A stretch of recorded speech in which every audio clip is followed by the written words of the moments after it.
مساء الخير اعزائي المشاهدين، عاملين ايه؟ يا رب تكونوا بخير. النهارده جايب لكم بناء على طلباتكم اللي انتوا عايزين تطلعوا رحله. عايزين رحله يا مستر بشوي تكون انت فيها وتكون انت معانا، وحاجه موثوق فيها وحاجه رخيصه وحنينه على قد الايد. زي ما احنا عارفين ان الاسعار للاسف بقت اوفر قوي. في ناس بتكلمني عايزه حاجات في رينج السبعه والثمانيه والسته والحاجات دي، وانا للاسف بقول لهم مفيش حاجه بالاسعار دي دلوقتي، وساعات بقفلها معاكم. بس انا النهارده جايب لكم فندقين لرحلتين ورا بعضيهم. هنطلع 3 ليالي في 3 ليالي. اللي عايز يطلع 3 ليالي دول تمام معايا، واللي عايز يطلع 3 ليالي دول انا هكون موجود في دي ودي، واللي عايز يطلع ال6 ليالي معايا انا طالع ال6 ليالي دول في فندقين حلوين قوي، فيهم كل المواصفات اللي احنا عايزينها، من بحر ممتاز، اكل ممتاز، خدمه ممتازه، وغرف جميله، وحاجه حلوه هندفع قيمتها، وحاجه فعلا قيمه مقابل السعر. لو عايز تعرف ايه هم الفندقين دولت وايه هم تفاصيلهم والاسعار وبالانتقالات كام والثلاث ليالي كام، ولو عايز تطلع لوحدك 4 ليالي 5 ليالي 6 ليالي اي ليالي انت عايزها في اي توقيت تاني، مش لازم توقيتات الرحله بتاعتنا دي، فالفيديو دوت عشانك. ولو انت اول مره تشوفني ما تنساش تنزل دلوقتي تشترك في القناه وتفعل الجرس عشان يوصلك كل جديد، ويلا بينا نبدا الفيديو.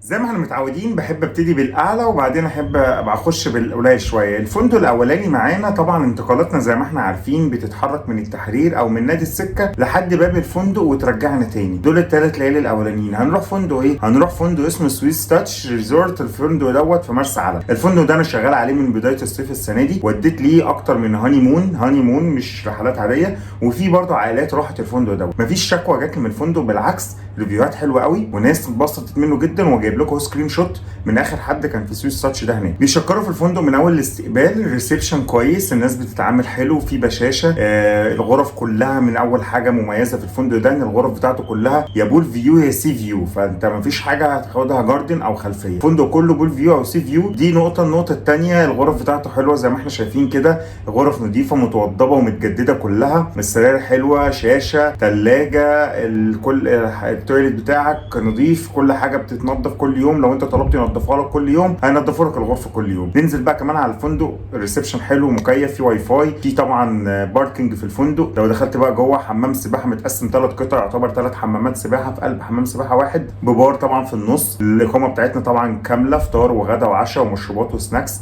المشروبات شغاله بتاعت البار دوت. حمام سباحه كبير وجميل يسعم الحبايب الف. الفريق الانيميشن الاغاني بتشتغل من 10 الصبح لغايه الساعه 11 بالليل، الاغاني شغاله. فريق الانيميشن بيعمل تمارين كل يوم الصبح على البول وعلى البحر، وبيعمل حفلات حلوه الصبح وبيعمل حفلات حلوه بالليل. لو دخلنا بقى جوه بقى على البحر، البحر بتاعه يا جماعه مميز جدا زي ما شايفين مع بعض في الفيديوهات. البحر بتاعه من احلى بحر يعتبر في مرسى علم.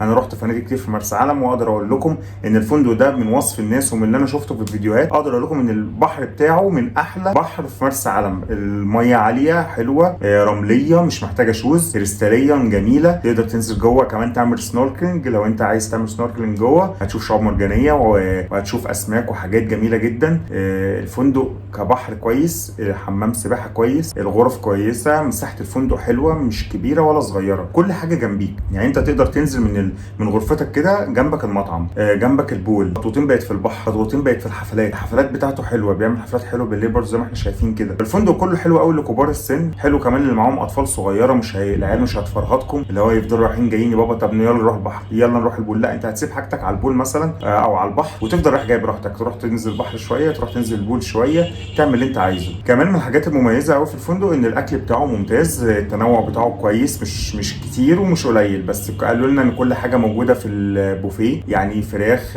لحوم، اسماك، البروتينات موجوده، رز طبعا، مكرونات، المعجنات بتاعتهم برضو، الخبز، الحاجات اللي كلها بتبقى طازه بطازه يوم بيوم، طبعا سلطات، فواكه، كل حاجه انت برضو عايزها في الفندق. الفندق قيمته حلوه قوي مقابل سعره، محدش اشتكى من الاكل تماما. انا علقت للناس على الموضوع ده اللي راح يا جماعه ايه رايكم في الاكل؟ قالوا لنا الاكل التست حلو. التنوع قالوا لنا التنوع مش كتير، هم بيضيفوا صنف جديد زي اي فندق في وجبه الغداء وفي وجبه العشاء، والبوفيه كله ثابت. الفطار طبعا معلوش اي خلاف، جبن وحاجات حلوه جدا، وكورن فليكس، البان، الكلام ده كله. طبعا مشروبات متاحه طول اليوم. طيب في مشكله في الاكل؟ لا مفيش مشكله في الاكل. فالفندق كويس كاكله، كغرفه، كاستقبال، كبسين، كبحر، كل دوت بقى وبالسعر ده، فدي حاجه مميزه جدا. طب سعره كام بقى الفندق ده مستر بشوي. انا اقول لك سعر الغرفه الدبل في الليله لفردين وطفلين، سياسه الاطفال عندنا طفل تحت 12 وطفل تحت 6. الغرفه الدبل في الليله ب 4500. عشان لو عايز تروح اي وقت تاني في اي ميعاد تاني اي عدد ليالي، هتضرب ال 4500 دي في 4 ليالي، في 5 ليالي، في 6 ليالي، عدد الليالي اللي انت عايزه. طب والانتقالات بكام؟ الكرسي ب 850 ذهاب وعوده، يعني الذهاب وعوده الكرسي الواحد ب 850. فانتوا مثلا عيله عايزين مثلا غرفه دبل، اب وام وطفلين، طفل تحت 12 طفل تحت 6، هتاخد مثلا غرفه دبل، هتضرب ال 4.5 في عدد الليالي اللي انت عايزها، وتضيف عليهم 850 جنيه في عدد الكراسي برضو اللي انت عايزه، يبقى انت معاك ده لاي تواريخ تاني. طب بالنسبه للرحله بتاعتنا، الرحله بتاعتنا هتبقى يوم 4 سبتمبر، يعني يوم 4 و5 و6، وهنعمل تشيك اوت يوم 7. هنعمل تشيك ان يوم 4، يعني هنسافر يوم 3 بالليل اللي هو اليوم الاربع بالليل، هنقعد هناك خميس جمعه سبت 4 و5 و6، ونعمل تشيك اوت يوم الحد الصبح اللي هو يوم 7. طيب الرحله دي بقى بكام؟ الفرد 4 ايام 3 ليالي اقامه كامله، لو انت هتيجي بعربيتك هيبقى ب 6750 جنيه. طيب لو انت هتيجي معانا بانتقالاتنا هيبقى سعر الفرد 7550 جنيه، 4 ايام 3 ليالي اقامه كامله بالانتقالات، يبقى 6750 بدون انتقالات، 7550 بانتقالات، ده سعر الفرد. طبعا لو معاك اطفال فري، عايز تزود كرسي للطفل، الكرسي في رحلتنا احنا هيبقى كرسي ب 800 جنيه ذهاب وعوده للرحله بتاعت سويس تاتش. شوف لو انت عايز تحجز معانا، طبعا انا معايا عدد كويس اصلا، ومعايا عدد غرف محدود جدا، والامكانيات بتقفل اول، فانت لو انت عايز تحجز معايا فاتصل على طول وتحجز، تدفع لي طبعا ديبوزيت، والباقي بتدفعه هناك في الفندق. الديبوزيت اللي بتدفعه لي ده بتحوله لي انستا باي او فودافون كاش، والباقي المتبقي ده بندفعه هناك في الفندق، باخده منك في الاتوبيس او باخده منك في الريسبشن، وهاخده منك هناك في الفندق بعد ما اسكنك لو عايز. تمام، مفيش اي مشكله. بس طبعا عشان الوقت محدود والغرف محدوده، فاللي هيحجز وهيحول مفيش الغاء او مفيش تغيير للمواعيد. ممكن نغير المواعيد لو في امكانيه، مفيش امكانيه مش هيبقى في تغيير مواعيد او مش هيبقى في الغاء. طيب دي الرحله الاولى. ايه بقى الرحله الثانيه؟ الرحله الثانيه بقى ارخص للناس اللي هي عايزه حاجه اقل شويه في السعر، بس طبعا اقل شويه في المستوى، بس هي حاجه حلوه جدا. ايه هو الفندق الثاني بقى؟ تاني فندق معانا فهو ام جي الكسندر ذا جريت. الفندق دوت من الفنادق الحنينه جدا، وفعلا المفروض يبقى اكتر من كده، والمفروض يبقى سعره اغلى من كده. الفندق ده من مميزاته ايه؟ اول حاجه برضه هو الصف اول على البحر، الريسبشن بتاعه كويس، في واي فاي، المقابله بتاعت الناس كويسه. برضه انا الفندق ده بقى يعني مش اول مره اشتغل عليه السنه دي زي سويس تاتش اول مره اشتغل عليه السنه دي، والناس شكرت فيه جدا. بس ام جي الكسندر ذا جريت ده انا شغال عليه بقالي كذا سنه، يعني دي ممكن دي ثالث سنه او رابع سنه تقريبا اشتغل عليه. مفيش حد اشتكى منه ابدا. طلعت قبل كده عليه رحله 30 غرفه، ال 30 راحوا غرفه مفيش حد فيهم اشتكى لي من حاجه، مفيش غير غرفه واحده تقريبا هي اللي اشتكت، وكان اشتكى عشان مفيش اقوى، ومع انه كنت منبه ان مفيش اقوى. هو عيبه انه ما فيهوش اكوا بارك، البحر بتاعه رملي ممتاز يتنزل، مش زي البحور اللي هي بتبقى صخريه وما تتنزلش، لا البحر بتاعه حلو قوي يتنزل. عايز بس جوز عشان هو رملي ممهد، بس الميه بتاعته كويسه.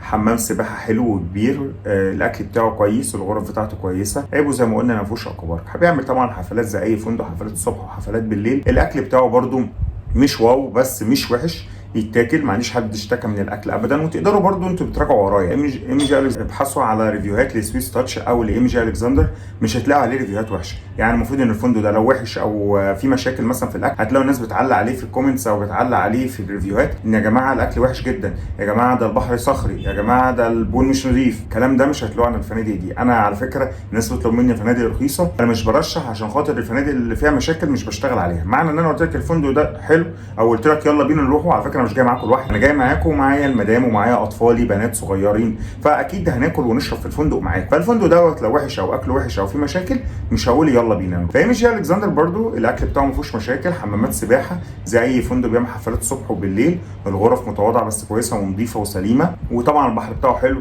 عيوبه انه ما فيهوش. طيب ام جي الكسندر بقى سعره كام؟ ده بقى اللي سعره خيالي ومميز قوي لاي حد عايز حاجه فيها سعريه اقتصاديه وفندق يكون مريح ما يكونش مؤذي. طب سعره كام بقى مستر بشوي؟ ده الغرفه الدبل في الليله ب 3800 جنيه. 3800 جنيه لو انت عايز تروح اي وقت خلال طبعا شهر 8 اخره او 9، شهر 8 ممكن يكون قافل امكانيه من بدايه 9 يعني. 3800 دبل في الليله، شوف انت عايز تروح كام ليله. طيب معانا احنا بقى امتى؟ معانا احنا بقى رحلتنا هتبقى يوم 7 و8 و9، ونعمل تشيك اوت يوم 10. يعني احنا هنبتدي التشيك ان بتاعنا يوم 7 و8 و9، وتشيك اوت يوم 10. ده بالنسبه لام جي. طب سعر الفرد كام؟ سعر الفرد 4 ايام 3 ليالي اقامه كامله ب 5700 جنيه، ولو عايزه بالانتقالات ذهاب وعوده برضو هيبقى سعر الفرد 6500 جنيه، يعني بدون انتقالات 5700، بالانتقالات 6500. برضو سياسه الاطفال طفل تحت 12 وطفل تحت 6. بالتالي انا كده قلت لكم كل التفاصيل عن كل الفندقين والاسعار بالليله بالفرد بانتقالات وبدون انتقالات وسياسه الاطفال. اللي عايز يحجز بقى هو اللي يتصل يحجز على طول. كل المعلومات موجوده اهي في الفيديو. اتصل بس على الارقام اللي هتظهر قدامك وقول انا عايز احجز، طبعا هتحول لجزء انستا باي والباقي زي ما اتفقنا بيبقى هناك في الفندق. يا رب يكون الفيديو دوت عجبكم، ويا رب الفنادق دي تعجبكم، وان شاء الله تبقى رحله حلوه مع بعضينا. اللي عايز يطلع 3 ليالي دول، واللي عايز يطلع 3 ليالي دول او دول متاحين. اللي عايز يطلع معانا ال6 ليالي يطلع معانا برده، بس هنظبط بقى موضوع انتقالات من الفندق ده للفندق ده. لكن اللي عايز يطلع ده لوحده وده لوحده، الانتقالات هتبقى شغاله من التحرير او نادي السكه لباب الفندق، ومن باب الفندق للتحرير او نادي السكه تاني، اذا كانت الرحله دي لوحدها او الرحله دي لوحدها. اللي عايز يطلع معانا ال6 ليالي ده اللي هنقول له هنعمل ايه بقى من الفندق ده للفندق. يا رب يكون الفيديو عجبكم، ما تنساش تعمل لي لايك للفيديو عشان يوصل اكبر عدد ممكن من الناس. ما تنساش لو اول مره تشوفني تشترك في القناه وتفعل الجرس عشان يوصلك كل جديد. شكرا.